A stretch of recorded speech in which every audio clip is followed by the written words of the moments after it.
Allez, on est de retour pour cette deuxième période du match Canada-Suisse-Singapour chez les filles. Donc, dernier match de la première journée de la Coupe du Monde de Kinball 2017 au Japon. Première période déroulée par les Canadiennes.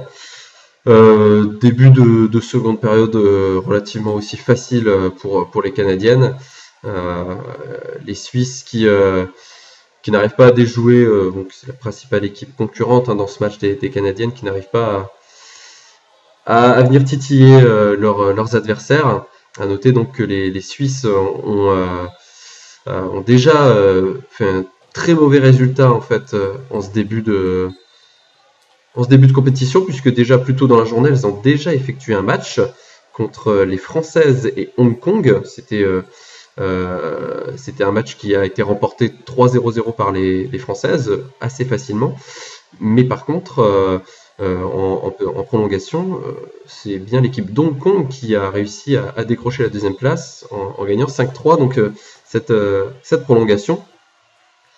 Donc les Suisses qui ont déjà une troisième place et qui se doivent vraiment à minima d'accrocher la seconde place sur ce dernier match de la journée.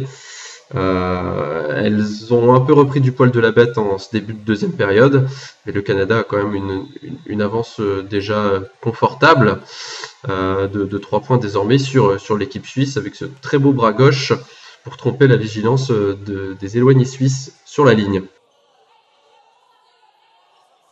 Pour vous en dire un peu plus sur le match qui opposait donc Hong Kong, les Françaises et les Suisses un peu plus tôt.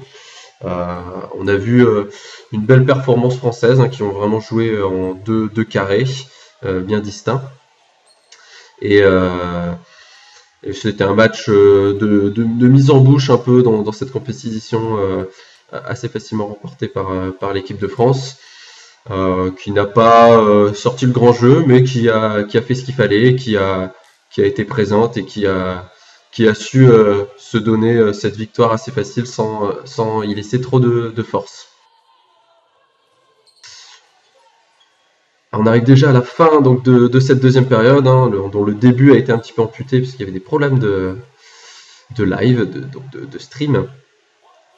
Le Canada qui vient assez logiquement d'éliminer la Suisse et qui va se retrouver donc contre Singapour en petite finale avec déjà 3 points d'avance.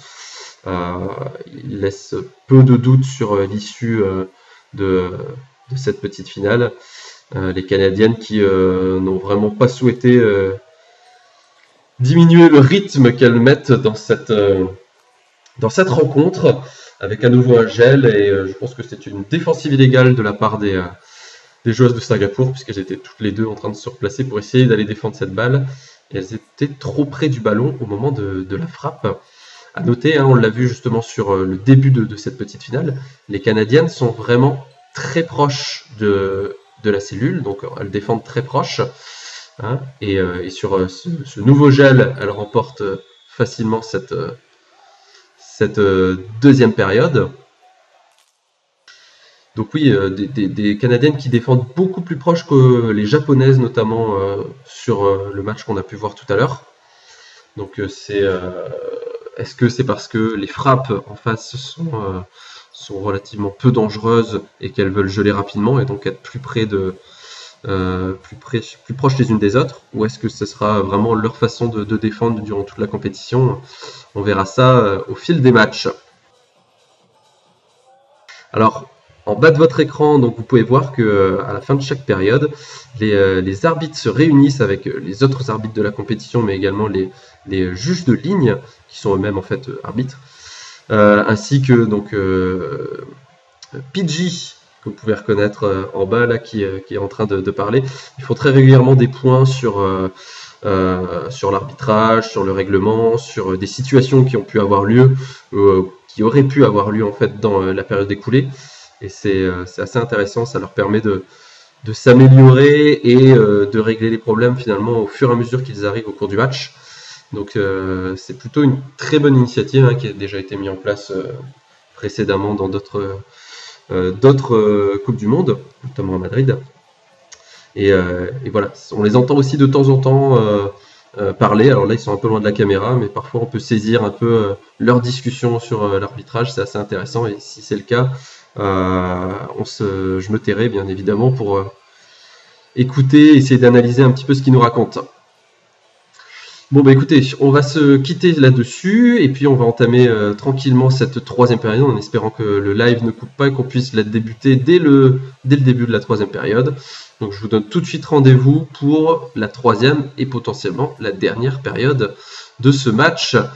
Dernier match de la première journée de la Coupe du Monde de Kinball au Japon 2017. A tout de suite.